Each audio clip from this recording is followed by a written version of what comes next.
दरिए के पानी से उठने वाली लहरों में और मन में एक समानता है।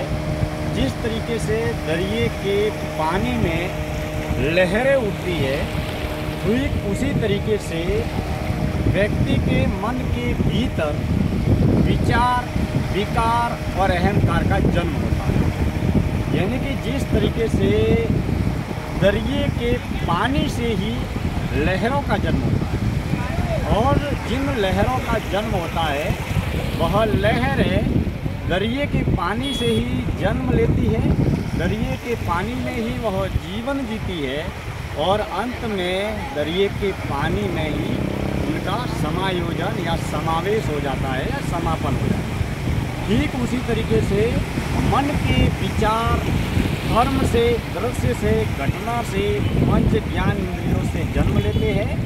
लेकिन जब हम विचार, विकार, अहंकार को होश और साक्षी भाव से देखने लगते हैं, तब वही विचार, विकार, मन के जो विचार, विकार और अहंकार है वो मिटने लगते हैं। यानी कि जब हम किसी भी विचार को होश और साक्षी भाव में रहकर देखने लगते हैं, तब वह विचार, विकार और अहंकार स्वतः मिटने लगता है। यानी कि पानी से ही लहरों का जन्म होता है और वो पानी में ही मिलती है। ठीक उसी तरीके से मन के विचारों का जन्म मन से ही होता है और उनको दृष्टा, साक्षी भाव से जब हम देखने लगते हैं तो स्वतः विचारों को देखते देखते ही और कोई घटना या दृश्य को होश में रहकर साक्षी भाव से देखते देखते ही, साक्षी भाव अर्थात दृश्य, कर्म, घटना, विचार, विकार का न तो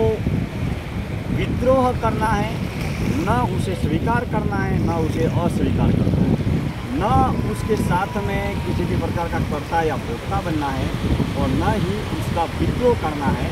जो है जैसा है उसे यथावत स्वीकार करना है और उसी रूप में दृष्टा या साक्षी बने रहना है। मित्रों, दरिए की उठने वाली इन लहरों में और मन में यह सर्वाधिक रूप से एकता पाई जाती है।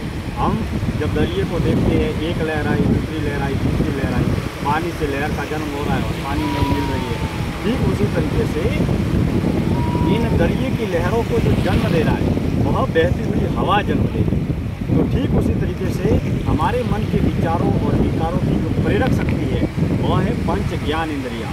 आँखों से देखना, कानों से सुनना, चमड़ी से स्पर्श करना, मुंह से बोलना, जीभ से स्वाद लेना, ये जो पंच ज्ञान इंद्रियाँ हैं यह विचार और विकार को जन्म देती है। अर्थात हम जैसे वातावरण में रहते हैं, जीते हैं, वैसे ही विचार, विकार का जन्म होता है।